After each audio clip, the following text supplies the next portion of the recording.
Welcome to the final video of our 5-part comparison series. Today we're talking about which smartphone you should buy. Now I'm sorry that it took me so long to get this video up. I've already uploaded the German version of this video on my German channel about 3 weeks ago, and it's been really helping out people there, so it's about time I do this in English. First of all, let's recap. In our first video we took a look at the speakers, and the HTC One has by far the best speaker.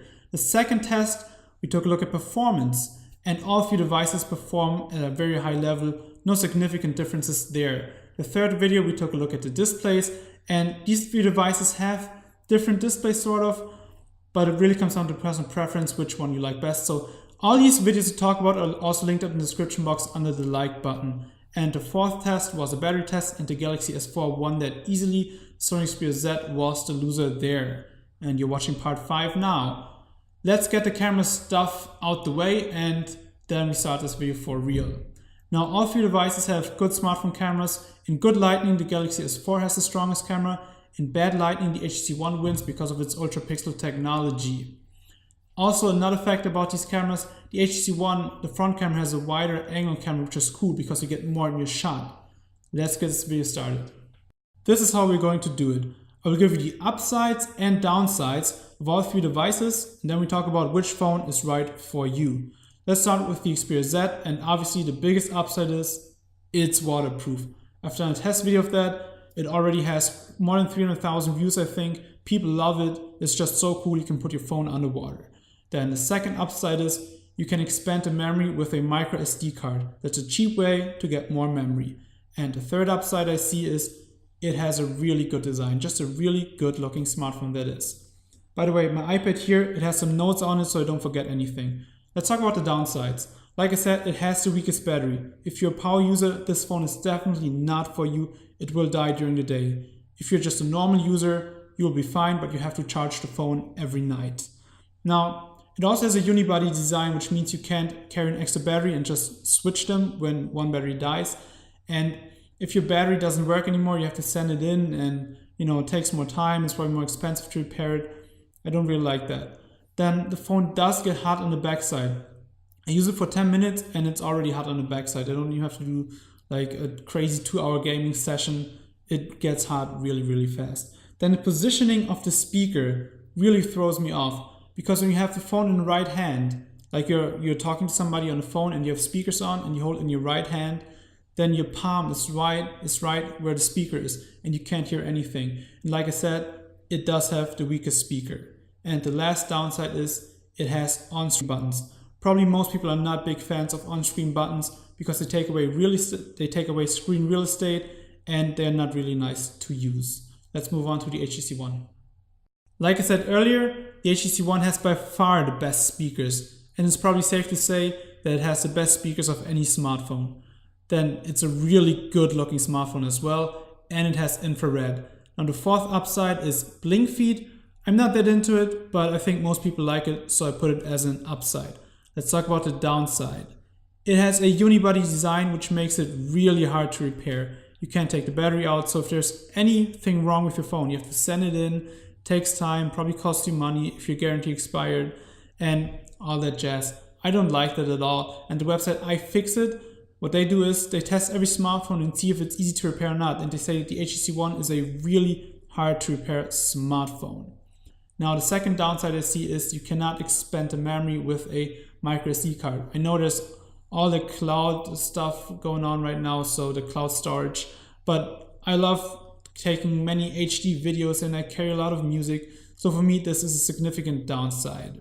And the third downside is I don't like the positioning of the on-off button. It's on top of the phone and you just cannot push it with your right hand or your left hand if you use the phone with one hand and you don't want to move the phone in your hand. Not a huge downside for most people, but when you buy a smartphone for that much money, I want to have everything perfectly. I don't like when the speaker is positioned wrong or the on-off button is at a stupid place. Let's talk about the upsides of the Galaxy S4, and I found many of them, so I'll check my list from time to time.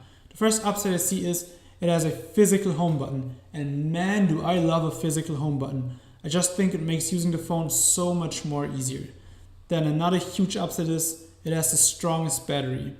and you can just take the backside of the phone off and put a new battery in if you want to.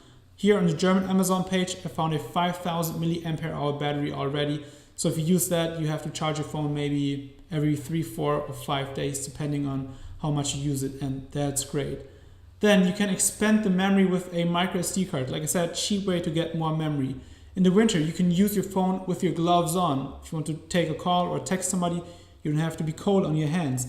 Then it has so many sensors. It can tell you the temperature, the air humidity, the air pressure, all that stuff. I mean, it's not a must-have for a phone, I think, but it's just cool if it has stuff like that in it. Then it has a certification for sustainability. It's the first smartphone in the world that got a certification for sustainability. Now let's talk cell phone radiation. At this point of time, we can't really be sure if it's dangerous, if it's a threat to our health or not. So when I buy a phone, I take a look at the SAR score. Now the SAR score stands for specific absorption rate, and it's measured in watts per kilogram. And it tells you if you're carrying a microwave next to your ear or not. And the Galaxy S4 has by far the best SAR number of these 3 devices. Also it has infrared like the HTC One. Now, probably the biggest upside I see is the software features. It has so many software features and gestures. Some of them, like Air View, it's really not useful. I mean, it's fun to play around for a week and then you forget all about it. But there's some really useful features and gestures as well. The one I use the most is split screen. It allows you to have 2 apps open at the same time. Let's talk about the negative stuff of the Galaxy S4. Many people don't like that it uses polycarbonate and they claim it has bad build quality. Here's what I can add to the discussion. If you don't like polycarbonate, that's perfectly fine, it's your opinion, and the Galaxy S4 is probably not the right phone for you. But it's interesting to understand why Samsung uses polycarbonate. It's light, it's cheap, and it's good for reception. Now having that in mind, it makes sense that they use polycarbonate in a phone. The build quality issue. I absolutely think that most people completely misuse that term. Bad build quality would mean that the phone isn't manufactured right, that it breaks, that it just falls apart, or you use it for a couple of weeks and it just stops working. But that's not the case at all. I mean, if you drop your phone, if you drop your S4, then if you have bad luck, the screen breaks. But you have that problem with any smartphone out there. And on the S4, maybe the backside falls off. Okay, big deal. Just take the backside, put it back on, voila, you're done. And if you have scratches on the backside or any lumps, you can just throw it away and get a new one for $5. If you have the same problem with the HTC One or the Xperia Z, there is no easy solution for that. So having that said, I think the build quality argument just doesn't make any sense. And me personally, I understand why it uses polycarbonate. I think it doesn't feel as high quality as the other 2 devices, but doesn't feel low tech or any cheap stuff. So not important to me, not an issue for me. If you can look past it, or you're like me and you don't care about it at all, then the Galaxy S4 really is a phone to consider. The most important part of this video starts now. Time to make a decision, guys. Now the good thing about these 3 devices, they're easy to compare because 2 of the most important features are the same. Screen size, about 5-inch, and same operating system, Android of course. Before I start, I want to say those are 3 great phones and pretty much everybody will be happy with any of these 3 smartphones, but hey, we get to make a choice. Let's make a good one. I think you should only buy the Xperia Z if you need and want a waterproof phone. Let's say you're a swimmer and you love taking videos underwater and you don't have a underwater camera, or you like biking in the rain, then maybe buy the Xperia Z. If that's not the case, you probably shouldn't buy this phone because the HTC One, the Galaxy S4, they pretty much can do anything that the Sony Xperia Z can do and a little bit more. So the choice for most people is between the S4 and the HTC One. I think the Galaxy S4 would be the better choice for most people because it can do pretty much anything that the HTC One can do and a little bit more. You can use it with a glove, it has additional sensors, you can expand the memory, it has a stronger battery, it's easier to repair, all the good stuff. Now the HTC One might be the best phone for you if you really like the design or it's important to you to have blink feed or really good speakers. Now the Galaxy S4 also has decent speakers, you can't say anything negative about them.